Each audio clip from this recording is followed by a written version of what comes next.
آپ مشرف دور میں وفاقی سیکٹری تھے جی اور وکلا کی جو تحریک ہے اس کے آپ گواہ ہیں. مشرف نے جی میں اس وقت اب بار جوائن کر لی تھی. پھر آپ وکلا تحریک میں شامل ہو گئے. مشرف کہتے ہیں کہ افتخار چودھری نے مس کنڈکٹ کیا تھا. کیا آپ ان کے اس موقف کو درست سمجھتے ہیں؟ سو موٹو بہت کر رہے تھے اسٹیل مل کی ادھر ادھر معاملات میں. کورٹ کو ٹیمپٹیشن تھی اوور ایکسٹینڈ کرنے کی. تو ایگزیکٹو برانچ میں ہمیشہ یہ بے چینی ہوتی ہے کہ وہ آگے بڑھ گئے لیکن اسٹاف افسر ہمیشہ کہتے ہیں کہ سبمٹ کر کے وہاں اپنا بیان دے دیں، جو فیصلہ کریں پھر اس کے مطابق قانون سازی کر لیں. لیکن جب عدالتیں قانون کو بھی الٹا پلٹا کرنا شروع کر دیں تو پھر پیشنس چلی جاتی ہے. یہ جو پرائیویٹائزیشن کر رہے تھے نا بار بار، تو وہ بار بار انٹرفیئر کر رہے تھے، اس وجہ سے کچھ تھوڑی پریشانی. لیکن سر یہ جو تحریک چلی جس میں آپ بھی شامل ہوں گے، نعرے لگا رہے ہوں گے، اس کا فائدہ عام آدمی کو تو نہیں ہوا؟ بعد میں نہیں ہوا، جو ایکسپیکٹ کیا وہ نہیں ہوا.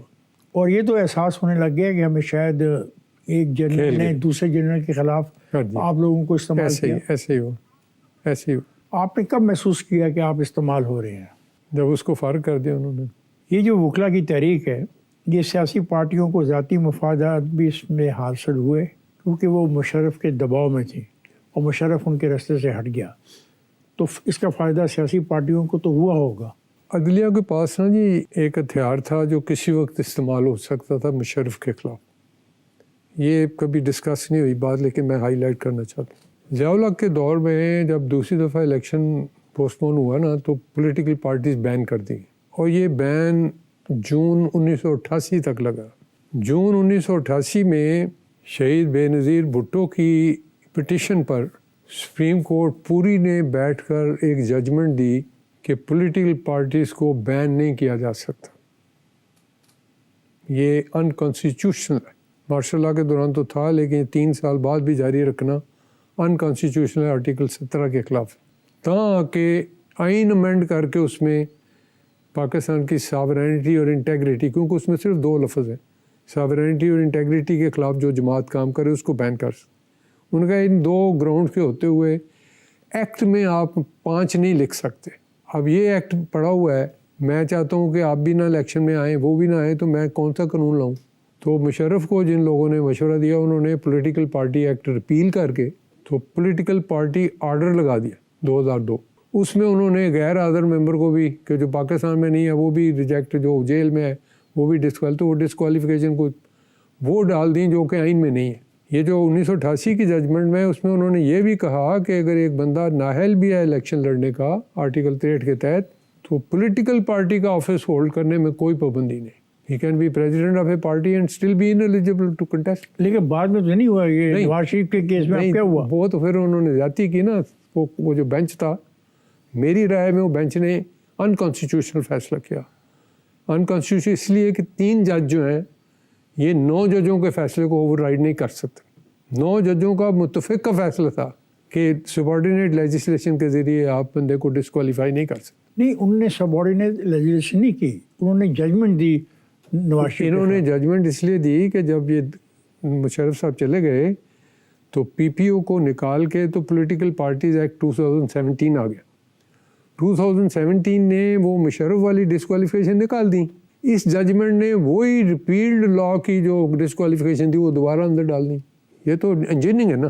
تو میں اس کو انجینئرنگ کو چھوڑ کے میں کہہ رہا ہوں چلو فرض کیا یہ صحیح بھی ہوتا تو 3 جج جو ہیں وہ 9 ججوں کی ججمنٹ کو اوور رائڈ نہیں کر سکتے. اچھا، میں بریک پہ جا رہا ہوں، بریک سے واپس آ کے گفتگو کے سلسلے کو جاری رکھیں گے. خواتین حضرات، میں جا رہا ہوں بریک پر، جائے گا نہیں، ہمارے ساتھ رہیے. ویلکم ہے خواتین حضرات. آئیے خواجہ زید صاحب سے گفتگو کے سلسلے کو جاری رکھتے ہیں. آپ کہتے ہیں کہ آئین میں 1970 ٹائم امینڈمنٹ ہوئی ہیں 97 میں. یہ اگر 27 ترمیم کو بھی شامل کر لیں، 70 سے لے کے 85 تک ضیاء الحق کے زمانے میں 97 امینڈمنٹس ہوئی. صرف ضیاء الحق کے زمانے میں سسپینڈڈ آئین میں. مشرف کے دور میں 3 سال میں 3.5 سال میں سسپینڈڈ آئین کے اندر 37 دفعہ امینڈمنٹ ہوئی. 18ویں امینڈمنٹ نے وہ ساری 37 کی 37 صاف کر دی، سب ریپیل کر دیں. بلکہ وہ 18ویں امینڈمنٹ کی جو مجھے اگر کوئی طالب علم کے طور پہ پوچھے نا کہ اس کی ایک صفت بتاؤ، تو میں اس کی وہ صفت بتاؤں گا جو دنیا میں کسی جورسپروڈنس پہ نہیں ہے، کہ 18ویں امینڈمنٹ میں یہ کہا گیا امنگ ادرس کہ جو 17ویں امینڈمنٹ تھی وہ ایلیگل تھی اور وداؤٹ لافل اتھارٹی تھی. یہ کبھی کسی اسمبلی نے کہا ہے پرانی اسمبلی کو کہ اس نے ایلیگل کام کیا یا وداؤٹ لافل اتھارٹی؟ یہ 18ویں امینڈمنٹ کہتی ہے. اتنا یہ لینڈ مارک امینڈمنٹ ہے. لیکن جو ضیاء الحق کی 97 امینڈمنٹس ہیں آج بھی آئین آپ کے سامنے پڑا ہوا ہے, یہ کھولیں, اس کے ہر صفحے کے فٹ نوٹ پہ ضیاء الحق کا آرڈر لکھا. ہاں لکھا ہوا والا. اور طالب علموں اسی 2 صفحے میں بھی فٹ نوٹ پہ یہ طالب علموں کو, یہ نئے طالب علم میرے پاس کچھ آتے ہیں بچے جو نئے آتے ہیں تو کہتے ہیں صدر امینڈمنٹ. میں کہ یار صدر نہیں امینڈمنٹ کا نہیں, وہ لکھا ہوا ہے ان میں کہ یار وہ اس کو چھوڑ دو, وہ غلطی ہوئی. لیکن اس نئی بھرتی میں مشرف کے زمانے کا کوئی قانون آپ کو فٹ نوٹ میں نہیں ملے گا. وہ 18ویں امینڈمنٹ نے مہربانی کی. ضیاء الحق کی جو تھی اسمبلی 18ویں, وہ 8ویں امینڈمنٹ میں اس نے 270A میں اس کو انڈورس کر دیا. اب یہ 27ویں ترمیم بھی آ گئی ہے جی, اس کے بارے میں کچھ کہنا پسند کریں گے؟ 27ویں میں نے ابھی تک اس کا پوری طرح مطالعہ نہیں کیا, لیکن اس کے ڈانڈے جو ہے نا یہ بھٹو صاحب کے زمانے سے ہیں. I remember when Mr Bhutto appeared in supreme court in case of his detention, Begum Bhutto والی کیس میں وی ور دیئر. تو کیس کی ہیئرنگ ختم ہو گئی تو انوار الحق نے پوچھا Mr Bhutto we hear that you are planning to abolish supreme court. Bhutto sahib نے کہا no my lord, don't go by the rumours because martial law regulation prohibits it. But yes, we did not propose, we did not intend to impair the power of this court, but we did plan to create a constitutional court consistent with the parliamentary system of government. جو بعد میں یہ پھر ان کے درمیان جو معاہدہ ہوا میثاق جمہوری جو COD میں لکھا گیا. اس کا مطلب ذوالفقار علی بھٹو جو بات اس کا کہہ رہا تھا وہ ٹریول کرتے کرتے میثاق جمہوریت میں کیونکہ بھٹو صاحب سے ایک غلطی ہو چکی تھی. غلطی بھی نہیں ہوئی بلکہ اس وقت مسئلے تھی. یہ بڑا انٹرسٹنگ پارٹ ہے, یہ اکثر وکلاء نہیں جانتے. 9 اپریل کی شام تک اپوزیشن میں 1973 میں اور حکومت میں کمپلیٹ ایگریمنٹ ہو چکا تھا آئین پہ. فائنل بل چھپ گیا. 10 تاریخ کی شام کو کلوزنگ سیشن تھا. بھٹو پریزائڈ کرتا تھا, پریزیڈنٹ دی کانسٹیٹیوئنٹ اسمبلی. بھٹو صاحب اپنے چیمبر سے نکلے ہیں, ساتھ ADC اور MS ہیں. تو سامنے انہوں نے دیکھا کہ مفتی محمود صاحب مرحوم اور ولی خان مرحوم اور بزنجو صاحب سارے اپوزیشن کے لیڈر چلے آ رہے ہیں اور کسی کے ہاتھ میں کاغذ بھی ہے. تو بھٹو صاحب خود کہتے ہیں کہ مجھے تھوڑا سا گھبراہٹ ہوئی.